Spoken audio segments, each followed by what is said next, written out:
Well, yes, we are living currently in one of the strangest times in the human history, and the speed of changes and confusion seems to be increasing. Workplaces will need to change, corporate cultures will need to change, and the most important, leaders will need to change so that we can one day, hopefully soon, find peace and balance again. But how to change and in which direction? These answers are in the genius vision of our final speaker from Miami. Randy Gage is an American author, speaker, and thought leader with unique ideas how to succeed in the new economy.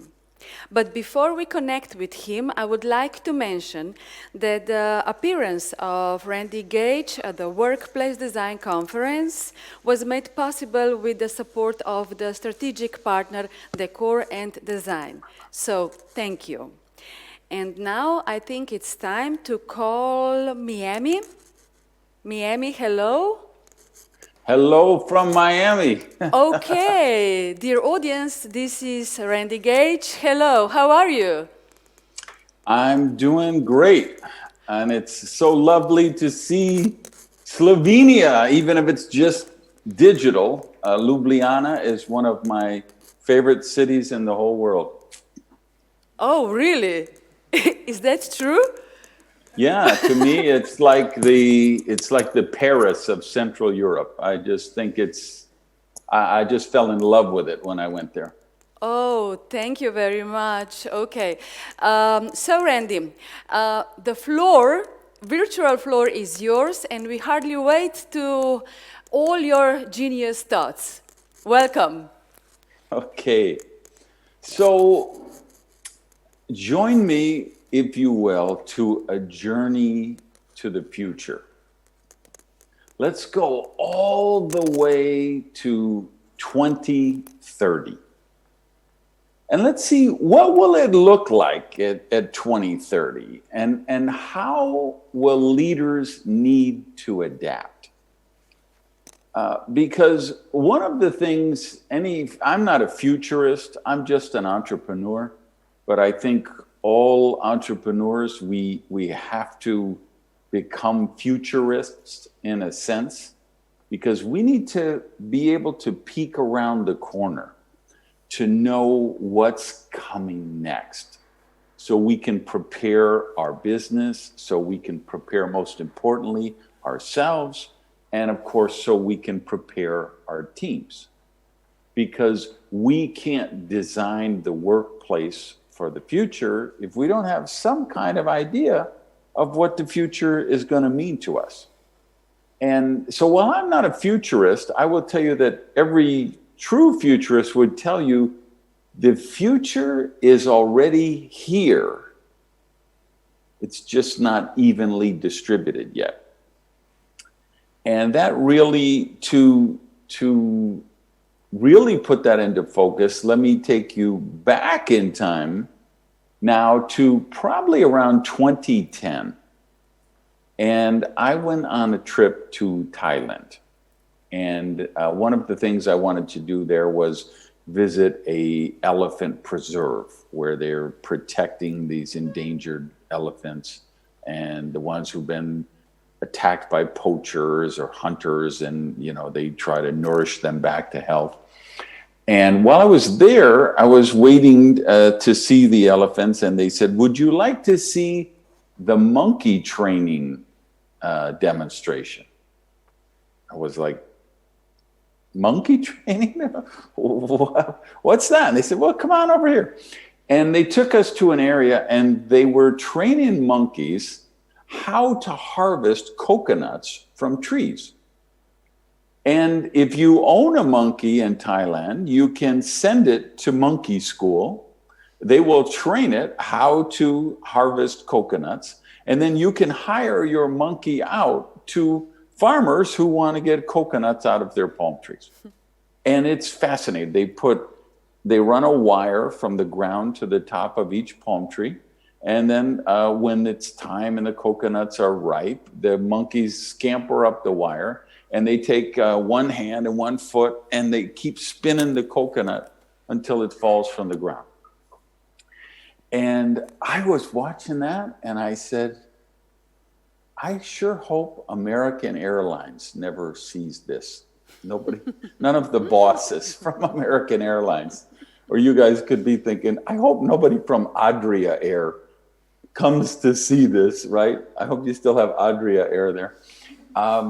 Because, you know, we've used animals for beasts of burden for a long time, right? We use mules to plow the fields and horses to ride.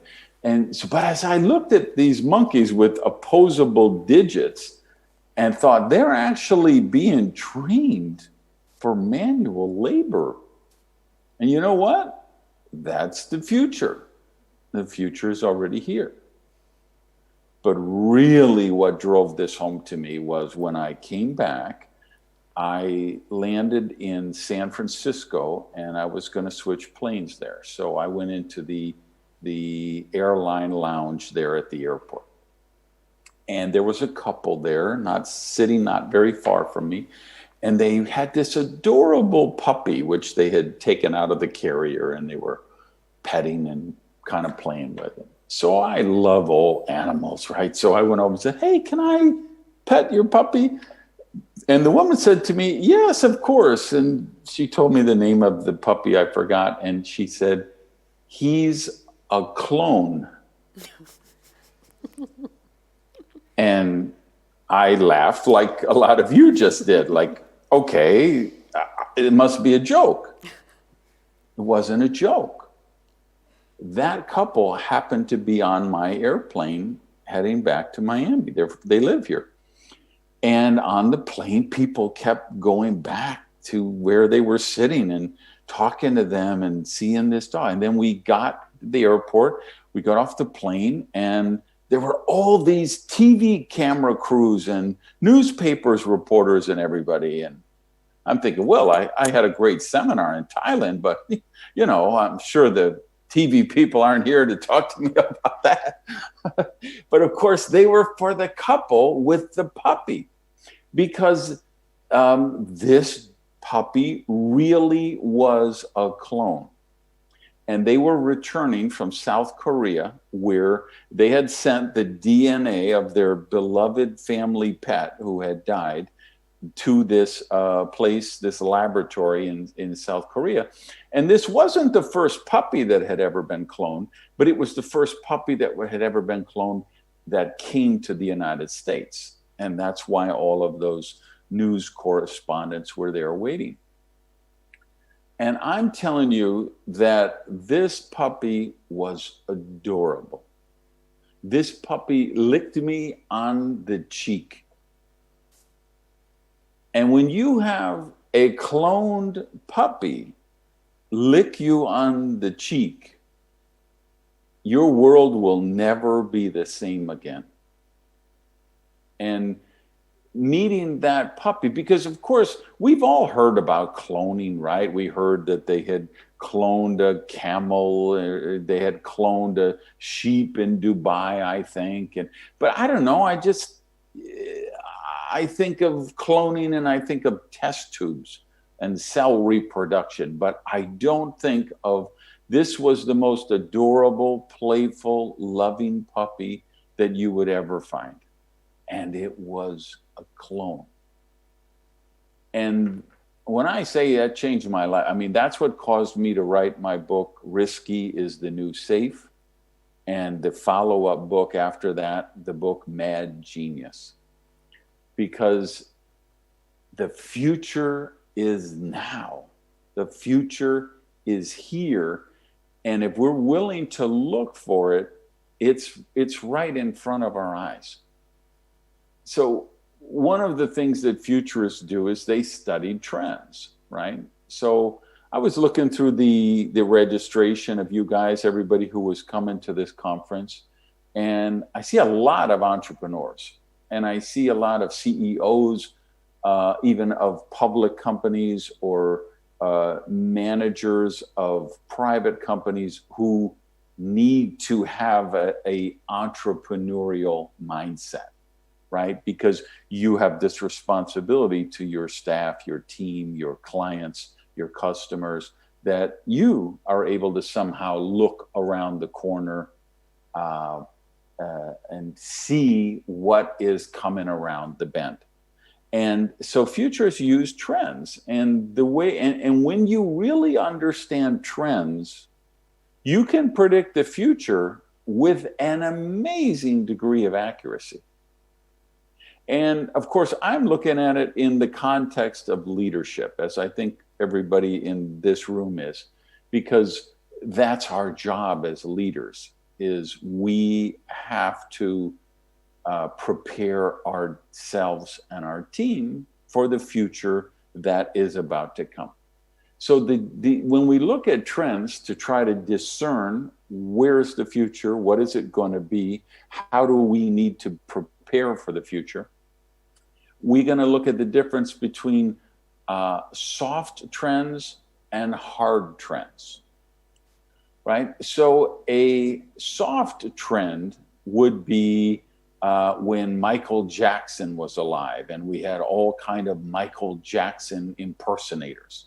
It was a similar phenomenon for older, baby boomers like me will remember when it was all Elvis impersonators, right? That's a soft trend. If, the Pokemon Go, when we all were in our phones and we were looking for the next Pokemon, that was a trend that was sweeping the world. But we know, hey, that's not going to go to its logical conclusion that planes will be falling out of the sky, people will be crashing their cars because everybody on Earth is playing Pokemon Go and they're not paying attention to anything else, right? That was a soft trend. But then there's hard trends. So if we say, okay, what is the Boston Urgent is there he's one of the people working with the conference. I worked with Boston back in the 90s, bringing working with some companies there in Slovenia and Croatia, Macedonia, Bulgaria. And it was really, a lot of what I was able to do is I could see things that had already happened in the United States were going to take place in Central Europe next, right? Because that was the progression. So if we could look at things like internet, broadband access, social media, we can say, okay, there's areas of the world that the future is already here, and we can make discerning estimates about what's going to happen to that. So again, we're going to look for the hard trends. So if we say, I do a lot of work in Latin America now. Let me adjust my blinds here to make sure you get the best light for you guys. So in LATAM, so I'm working in countries like Peru. Oh, you go to Lima, and it's an amazing, vibrant city, very modern, but when you get outside the city, there's like 40% of Peru where people are not within 5 miles of potable water, drinking water, or electricity, right? So broadband is an issue there. But we can look at a hard trend of broadband and we can say it's a hard trend that will continue to go up, that more and more areas of the world will receive broadband and then be online. And we can look at Africa and we can look at Latin America and say broadband will soon be everywhere on Earth. That's a hard trend. We can look at the cost of broadband and we can say, okay, it used to cost this much to get broadband service, and it's gone down and gone down and gone down, like long distance service. Remember, some of you in that room are old enough to remember, like me, where you made long distance calls and it cost more money. If you were in Ljubljana and you were calling somebody in Zagreb, that was a long distance call. And I would call my grandmother and she would say, well, I know this is costing you, so I don't want to take too long on the phone, right? But the hard trend was, hey, the cost of long distance service is going to go down, down, down until it's not even measurable. And we can say the same thing right now with broadband service. It keeps getting lower and lower and lower in price. And eventually it'll be like water. It will be like air. We'll say there's really no need to measure it. There's no need to charge for data plans for how much gigs of data, because it's just so cheap. Everybody has it. It's everywhere. That's a hard trend. So it tells us the future. So if we go forward and journey back to 2030, what are the things we're going to need to prepare for as leaders? And here I'm going to give you 6 that I think are very relevant to the future. Number 1 is remote work, right? A lot of you are very concerned with workplace design and this issue of working in offices versus working remote. This is a big issue right now because of the pandemic. We have 80-story office buildings in places like Sao Paulo and New York City and London and Hong Kong that are obsolete because nobody wants to take an elevator to the 80th floor.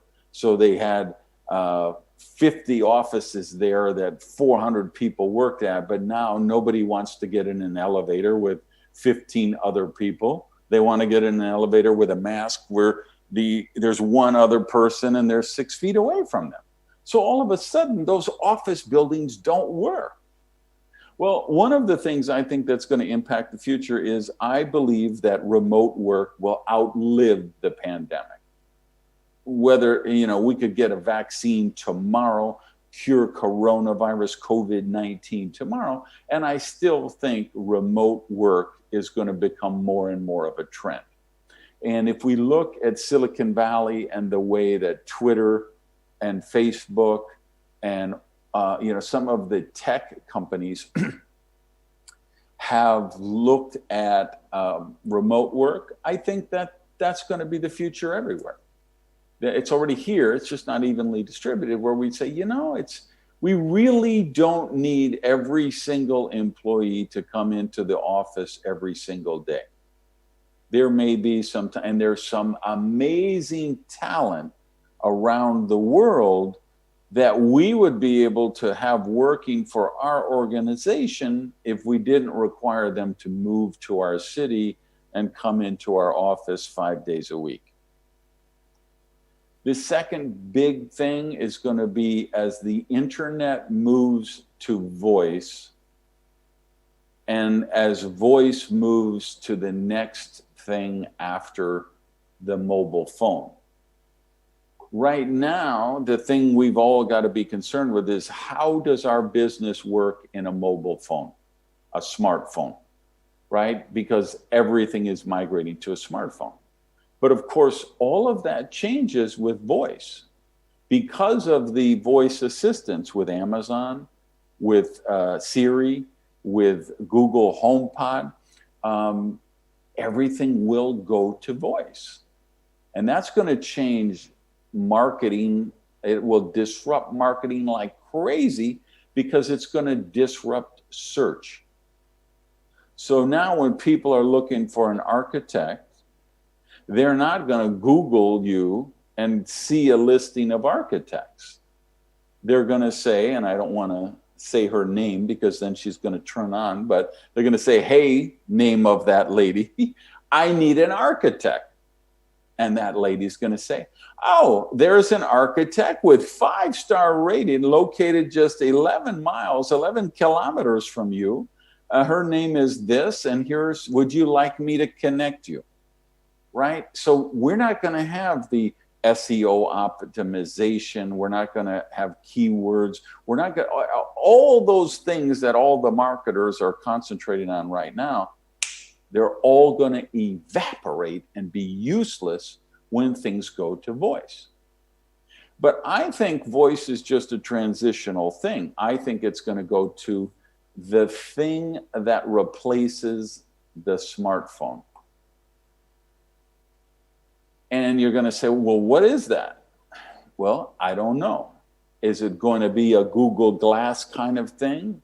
Is it going to be a hologram that gets projected? Is it going to be one of the microchips in my brain that Elon Musk is working on? Is it going to be a little something I attach to my skin?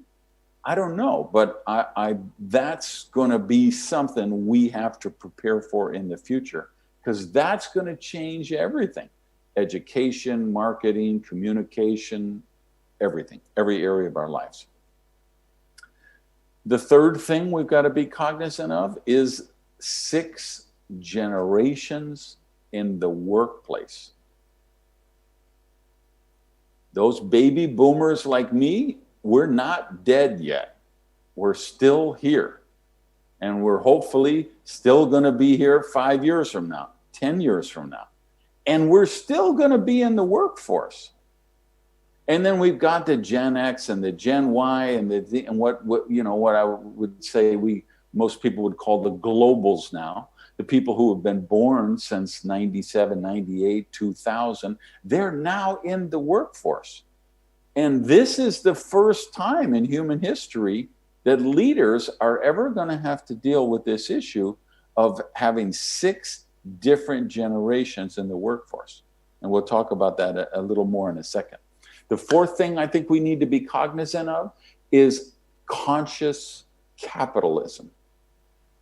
That it will no longer be acceptable for, like if you went on a cruise even 10 years ago and it was about 1 a.m. and you couldn't sleep, so you got up and you decided you wanted some fresh air, and you'd go to the top of the ship and you wanted to walk around, you would see 4 or 5 employees at the back of the ship throwing huge plastic bags of garbage over the railing of the ship.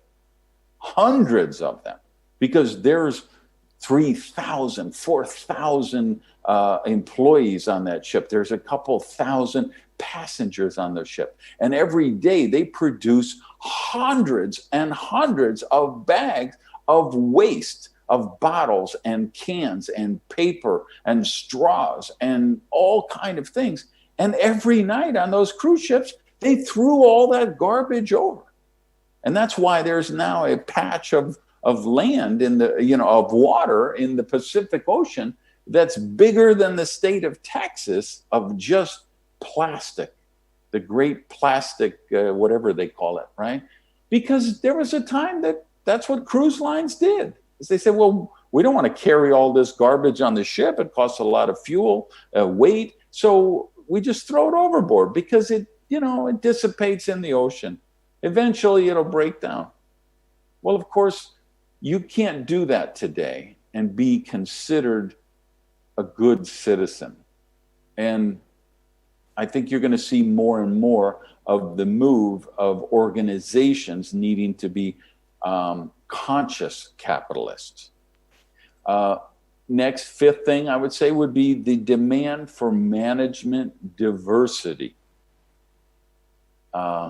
It's delightful that I'm looking in this room and right in the front row, I see a couple of people who are not men, right?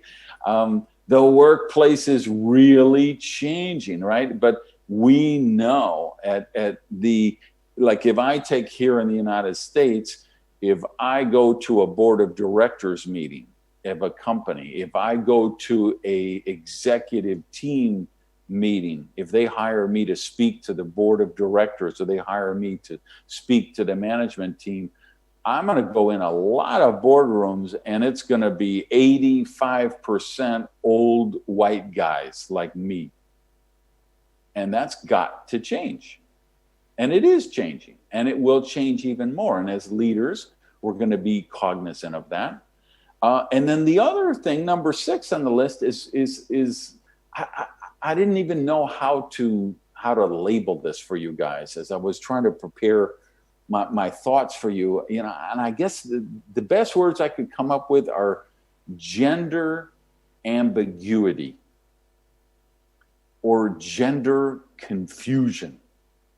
And we have this issue of LGBTQ trans, non-binary, and all of the rules are changing.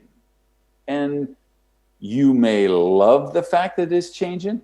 You may hate the fact that it's changing, because change scares us and most people don't like to deal with change.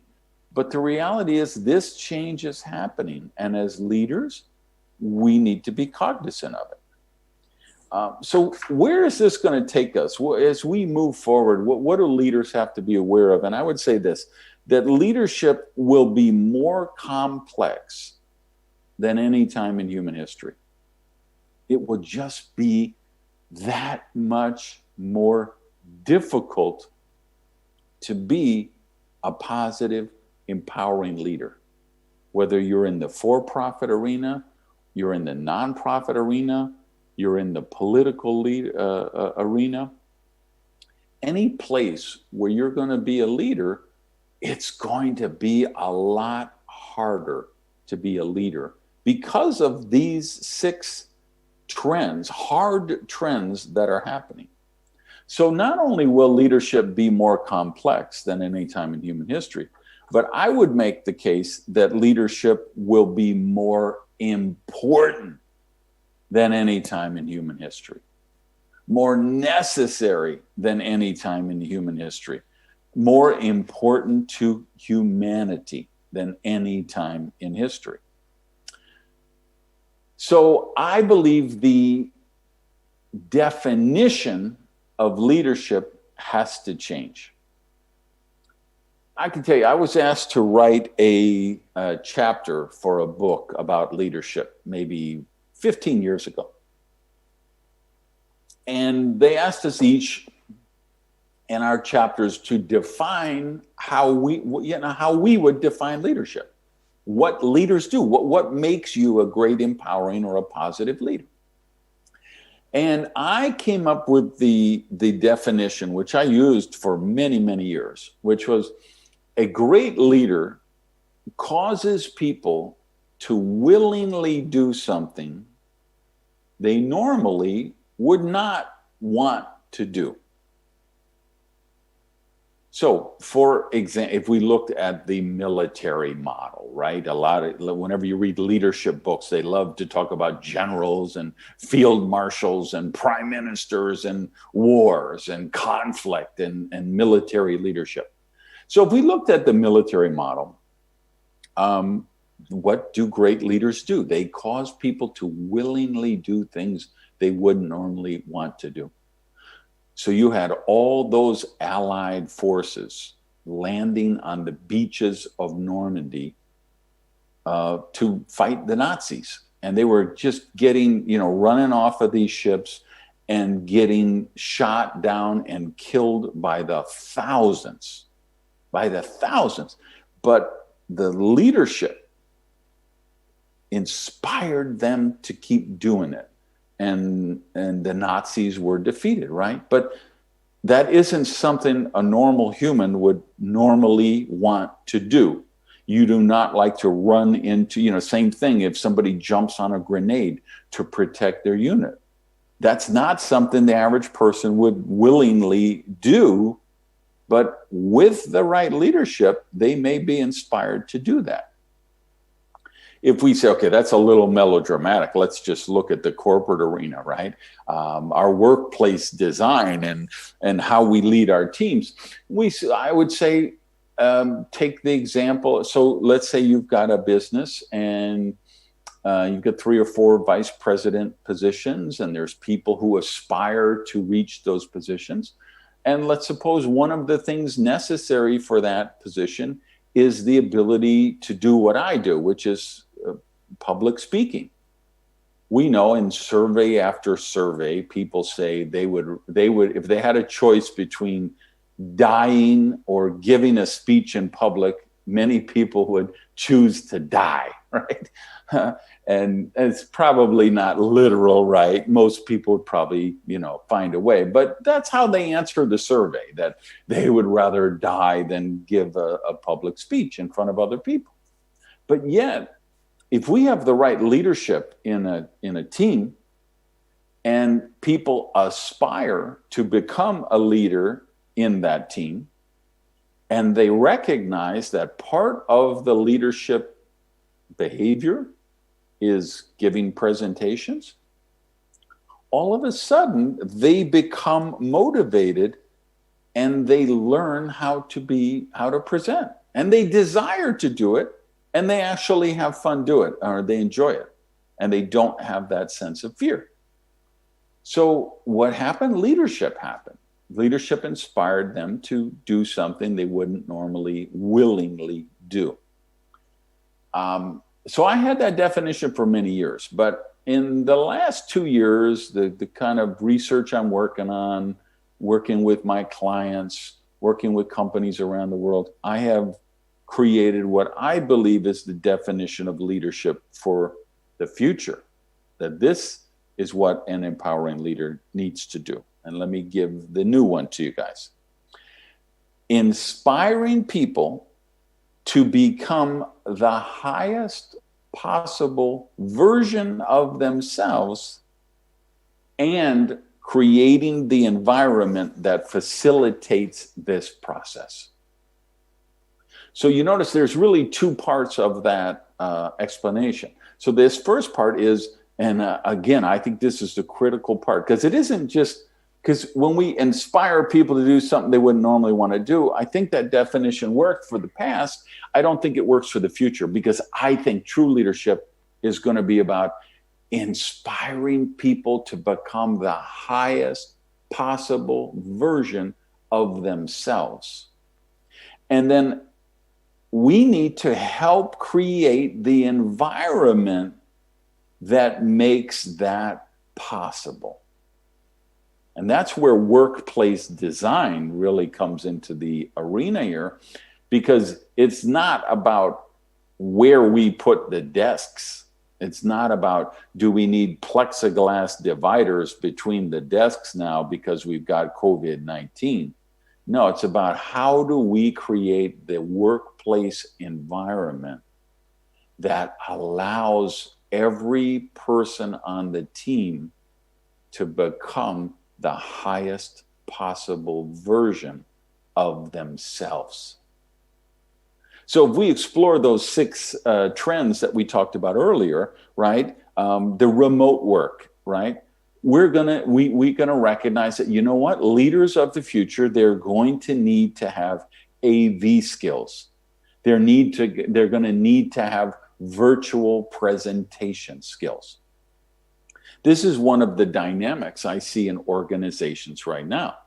They're led by a bunch of old white guys. Well, what do we know about most old white guys? They don't know much about technology. They're petrified of Zoom calls and Instagram stories and TikTok. And when I talk about old white guys, I'm talking about myself, right? That people in my generation, we weren't digital natives. We didn't grow up with this stuff. So now in organizations, you have the CEO who's this 59-year-old guy who's been in there and he needs to lead a meeting, but he couldn't start a Zoom broadcast if his life depended on it, right? He needs the 23-year-old woman who's in the organization because she knows how to do that. And this is in fact, impacting the work dynamics, and leaders have to be cognizant of that. As the internet moves to voice, again, this is going to disrupt marketing. It's going to disrupt retail, education, everything we do. And as leaders, we have to be cognizant of that. There's going to be a tremendous amount of channel conflict. Like, think about right now. I mean, how many cases of Coca-Cola do you think Amazon delivers to their customers every day? I would bet it's in the tens of thousands, right? So now, if you're Jeff Bezos at Amazon, and you're looking at your spreadsheet and you say, "Wow, we deliver 50,000 cases of Coca-Cola to customers every day. Why don't I start Jeff's Cola and we sell it for $2 a case, cheaper than Coca-Cola. And how many of our customers are going to buy Jeff's Cola instead of Coca-Cola? And we're going to make more money on Jeff's Cola because we manufacture it. Well, that's channel conflict. And we see that all the time, right? Supermarkets, I know we have supermarket chains there, right? They have learned, hey, if we develop a house brand of some of these products for a lower price, some of our customers are going to buy them. Pharmacies, drugstores, convenience stores, same thing. They've said, hey, if we develop some of our own, if we create our own brand, an in-store brand, we're going to be able to get some of the people who are buying these name brand products. This is channel conflict. Well, the internet is the ultimate channel conflict creation machine. Like my business, I'm a professional speaker, right? I'm in the Speaker Hall of Fame. Well, for many, many years, this business model worked through speakers bureaus, right? People called speakers bureaus and said, hey, we need to get a motivational speaker, or we need a sales trainer. But of course, the internet destroyed that. People don't need a speakers bureau to get a speaker. Now they do a Google search for somebody. If they read my book and they like my book and they think, hey, Gage should work, we should get Gage in to work with our company. They Google me and they call me direct. So speakers bureaus have gone the way of travel agents. Speakers bureaus have gone the way of video stores. Because again, channel conflict. So everybody in that room today with me, yeah, you're all going to face this at some point. You're going to have to deal with how this, and here's the thing. I bet a lot of you in this room are saying, okay, well, I don't have to worry about that because, you know, that's many years in the future. It's not many years in the future. This stuff is already happening. Like, if you think about autonomous cars, you know, I looked at the registration list and I can tell you there are people in this room right now who, when autonomous cars come about, your business model is going to be eviscerated. Now, maybe you're comfortable thinking, well, I got 10 years before that happens. I know a lot of tech people. I know a lot of people in the tech space. And when I talk to them and say, okay, how long are we talking before autonomous cars really happen? Where you could just buy that you're going to be able to buy a car. Because it's like right now, if you look at the Tesla, they don't want to call it autopilot, but whatever, assisted driving, whatever they call it. I'm amazed by it.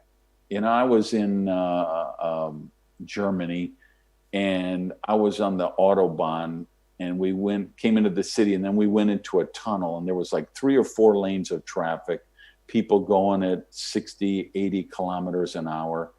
And that Tesla went, and it was very curvy. So it was like a tunnel with 3 or 4 lanes and traffic in all the lanes, and it kept curving. And that assisted driving feature just was perfect. And that was last year. Right? So I'm looking and saying, well, when is it going to get to the point where we can just say, okay, I'm going to get in my car and say, take me to the opera. And the car is just going to take you there. And the smart people in tech that know about this stuff, you know what they're telling me? That when that's going to be? They're saying 2021 or 2022. That's how fast the technology development is accelerating right now. So we got to be cognizant of that as leaders. If we look at the generations in the workplace, again, you've got 65-year-old people who are managing what we call globals or Generation Z. Or, there's different names for them, but there's a whole generation after the millennials now, right? And you're going to have the inverse, where we all know the boy wonder or the girl wonder. the person who joins our team who's 22 years old, just out of college, and they're filled with passion, intensity, and urgency. They've got mad genius, and they accelerate up the ranks of development, and they become leaders in our organization. And so now you have 23-year-olds leading people who are in their 40s and 50s and 60s. And there's a lot of dynamics with that. If you look at I have so many millennial friends, and the things we want from life, the people we trust, the institutions we trust, there's so much dichotomy there. There's such a gulf, a delta there. I'm a car guy. I love sports cars, so I've collected exotic sports cars, right? I have millennial friends, they don't even have a driver's license. They're 22 years old, they're 20 years old, and they say, I don't want a driver's. Why would I want a driver's license? I don't want a car. I got my little membership card for my electric scooter. And, I just take my electric scooters everywhere because cars are bad for the planet. They pollute the planet. I think it's a crime that you have so many cars, Gage, right? It's a whole different mindset, right? So the things we want, in my generation, we grew up that, hey, you want to get to the age where you can own your own home. And now you have millennials and you have globals, the generation after millennials, that say, why would everybody want a home? It's so bad for the environment. It's such a different reality. I just want to be able to travel to different places around the world, and I don't want to own a car, and I don't want to own a home, right? Well, as leaders, we have to find a way to make all of these dynamics work with 6 generations in the workforce working together. If we look at the conscious capitalism, I think this week is a perfect example of it. The CEO, the founder of Coinbase, put a post on Medium 2 days ago, 3 days ago, talking about their policy toward politics. And he has made a decision that his organization will not participate in politics. And they will create a culture that they feel the best way to change the world is to become a successful, profitable company, and employees don't have to worry about what politics or political candidates the organization will support. And so I read that a couple of days ago, and I tweeted it out on my Twitter feed. And I said, this is a really thoughtful argument. If you didn't see it, go find, Google it and read it. It's Coinbase, the founder of Coinbase. And so I tweeted it out, and I said, this is really a fascinating article. I don't know whether I love this or I hate this, because there's another side of the story. And the other side of the story is organizations like Ben and Jerry's Ice Cream, where like Tom of Maine's, which is a toothpaste and personal product companies. These are companies that are founded on the principle of consciousness, on the principle of we have to protect the planet. We have to be good corporate citizens. That part of our responsibility as companies is to be mindful of the greater good. It's not just to make the most money for our shareholders. And I saw Dick, Costello, who was one of the co-founders of Twitter. He wrote a response in his Twitter feed last night and he's completely on the other side of the issue, that no, we have to be conscious of this. And I will tell you, if you look at Facebook, there are thousands of employees who might even have stock options and become very wealthy because they have stock options in Facebook, but they're also scared. And they wonder, are they Dr. Frankenstein, and have they helped create a monster because of the impact that Facebook has on the world?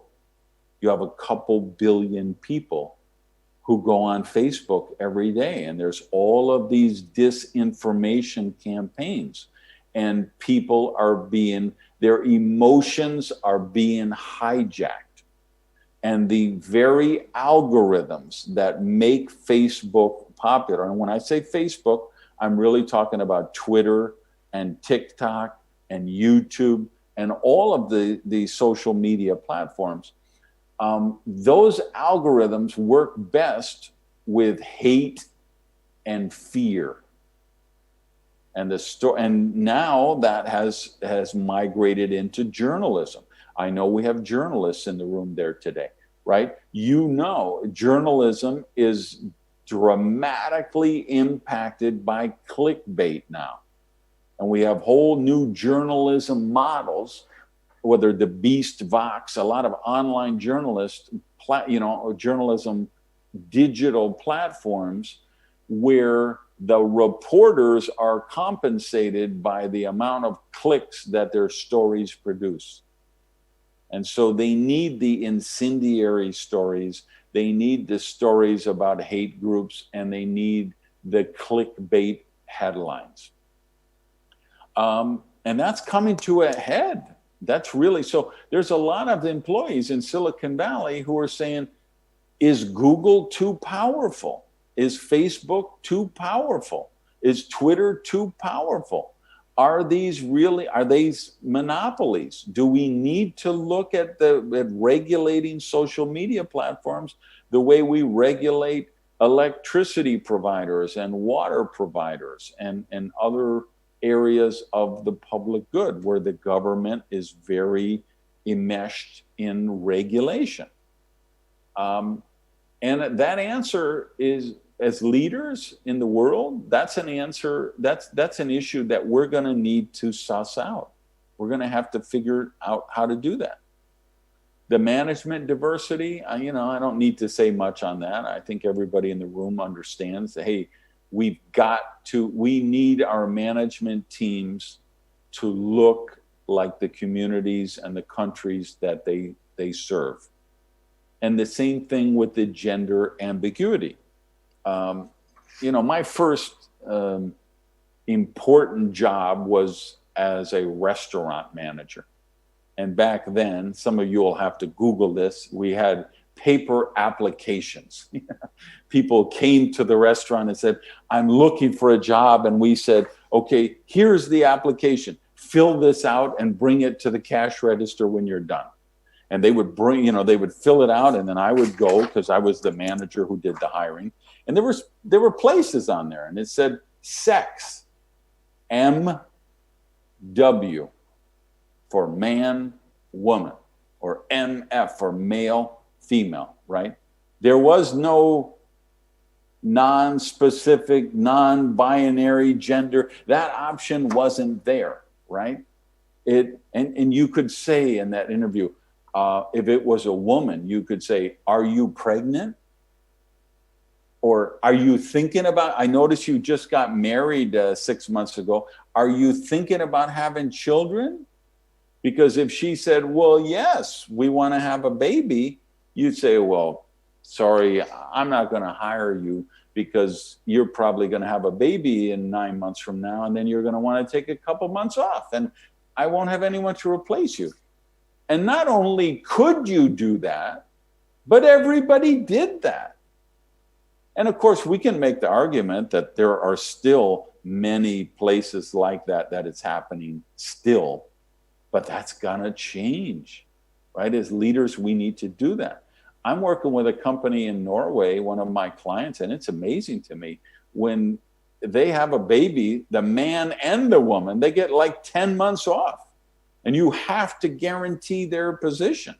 So the father and mother have a baby. So if the father is your vice president of marketing, as it was with my client, he took 10 months off to help raise his new baby. And the company that I work with and myself, we had to manage for 10 months without this VP of marketing, but we couldn't replace him because his job was guaranteed when he came back after the 10 months. So there was nobody to run the department in the meantime, and we had to fill the void. That's real world practical application. When we talk about designing the workplace, those are the kind of issues that we really have to be cognizant of. How do we design this workplace to inspire people to become the highest possible version of themselves? And a couple of things I think are important to that. One is, I think you have to build a dream bigger than the team. All of us, it's human nature. We're desperately looking for something bigger than ourselves to become a part of. We're looking for a movement, for a jihad, for an organization, for something bigger than ourselves. This is why people join gangs. This is why people join religions. This is why people join movements, because we want something bigger than ourselves to be a part of. And as a leader in the future, we need to do that. And the other big thing that I'm going to put out to everybody in this room today is, you've got to challenge your people, not pander to them. There's too many want-to-be leaders who think the way to be popular is to tell people things they want to hear. And that's true. That will make you popular, but that makes you a terrible leader. The greatest leaders challenge their people. They cause them to raise their eyes. They look at the horizon that they aspire to, that vision of how do we get to that location. So here's what I would say. Workplace design for leaders now. Workplace design is a process, but it's not an objective. It's a process. And what the objective of workplace design is that leaders of the future will design workplaces which will allow their team to become the highest possible version of themselves. Last thing I'm going to tell you, and then I'm going to get out of here, is when I said, journey with me to the future, come with me to 2030, I wasn't talking about the year 2030. I was talking about 2030 tonight. What you call 2030 in Slovenia, that we call 8:30 p.m. in the United States, because the future is now. All of these things, these 6 areas that I talked about, the things we need to be concerned of, cognizant of, that we need to prepare for, they're already here. They're just not evenly distributed yet.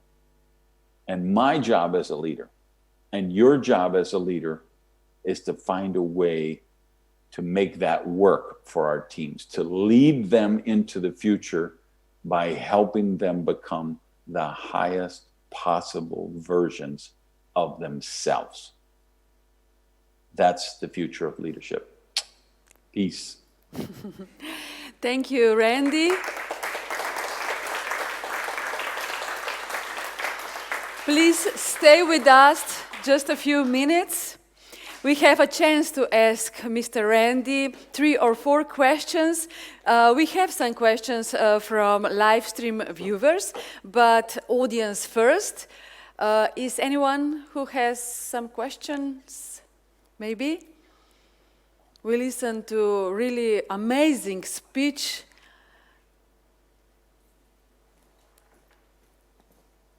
Randy is waiting, I think. Yes, I'm here. Okay. Please, dear audience, is there any questions? Yes? Okay. Just a few seconds. No.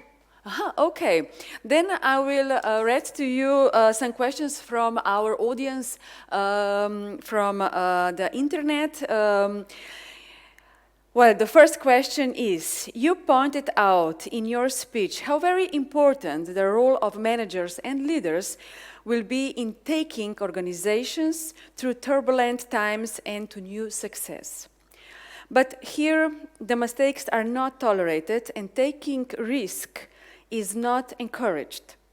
Why is risky the new safe, in your opinion, and why do you say that failure is a necessary for success? Yeah, because most people, if you say, what's the opposite of success? They say it's failure, but that's not true. The opposite of success is mediocrity. It's mediocrity. Failure is not the opposite of success. Failure is part of the success process. Failure is integral to success.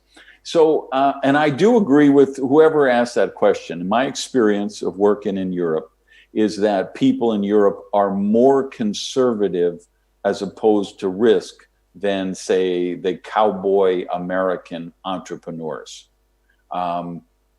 And even in the UK, I see a little more boldness to taking chance.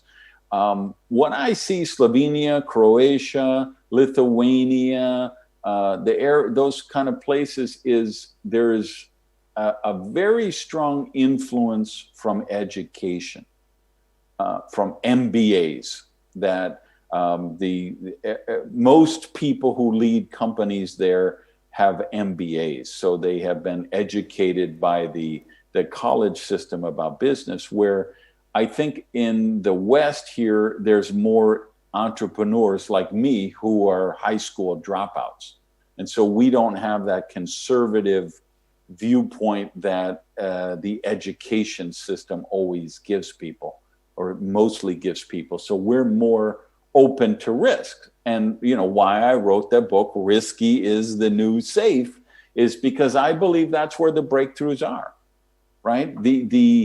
It's not an accident that Uber was created by people who were not in the taxi business, because nobody in the taxi business would take that risk for Uber or Lyft or any of those other rideshare platforms, because they're stuck in the conventional thinking of their industry. It's not a coincidence that Amazon.com was started by somebody not in the bookstore business.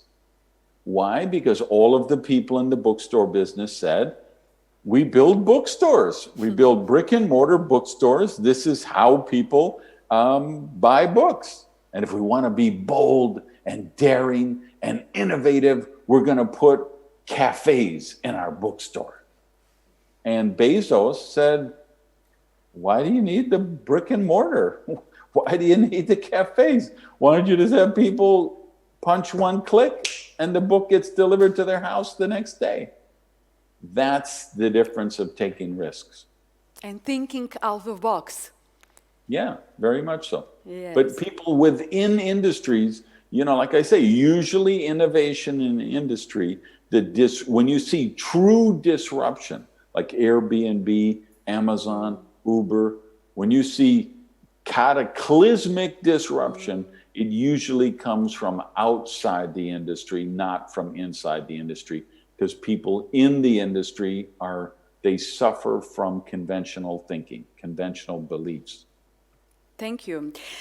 Another question from our online viewers is that you say that if you want to be a market leader or change things in the world, you have to give up the need to be liked. But any advice for those who are still ambitious? Yeah, obviously this is someone who's read my books, because I say that in one of them. The advice is give up the need to be liked. If you're saying, well, okay, I want to know how do I become successful and still have everybody like me, That's the wrong question, because that's not going to happen.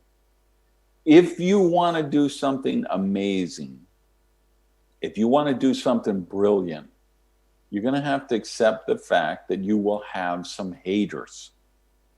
And if you don't have some haters, I will suggest you aren't really doing anything breakthrough.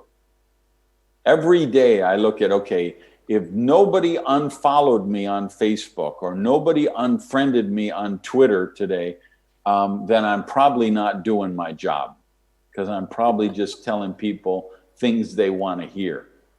My job is not to tell people things they want to hear. My job is to speak my truth as I know it to be, and cause people to think about things in a way that perhaps they've never thought about before.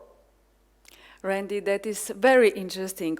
Another question. I think you wrote somewhere that the 9-to-5 workday will die. By what time do you estimate this will happen, and what will replace it? I think it'll happen by 2030 tonight.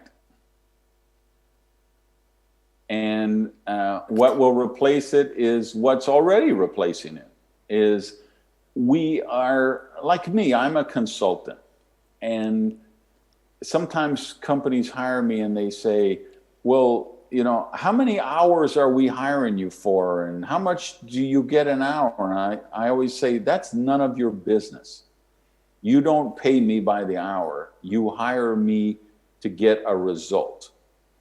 And I'm going to provide that result. And so they may, for instance, they might hire me to create a catalog, or to design, to create their brand or their website design.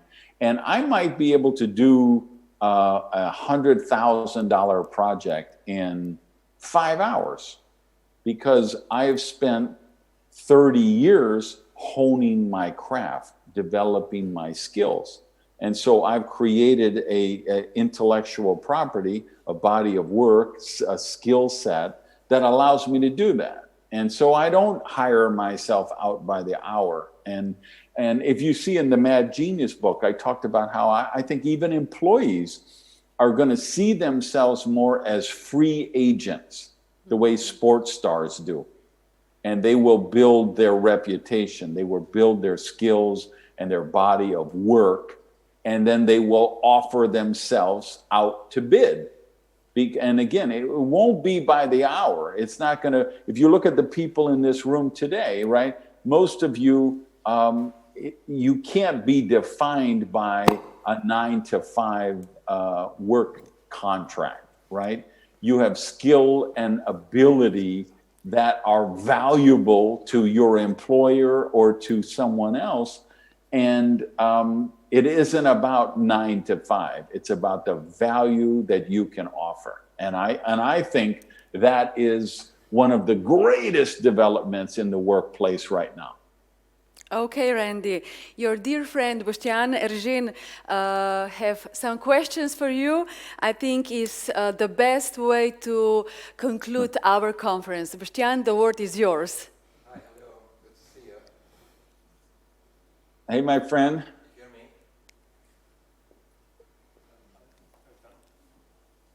Just a moment. Hi. No. Hey. There you go. Okay. Okay, good to see you. So a few lighter closing questions so that we don't wrap up the conference too seriously. I mean, have you been in shape? Have you been playing any softball matches lately or practicing? I have. We actually just opened our softball season 2 weeks ago. We have to wear masks when we're in the batter's box, and the umpires are wearing masks still. But we opened the season and we played, and I've got 2 more games this Sunday. So yes, I'm so happy that I'm out there doing that. Great. What are some of the best things you remember from your trips to Slovenia? I mean, business or non-business related? Why I fell in love with Slovenia was 2 things. Three things. First, the obvious one, just the people are gorgeous. They're loving, they're kind, they're gentle, they're friendly. They welcome you with open arms, and they're extremely proud of their country. And that is really wonderful.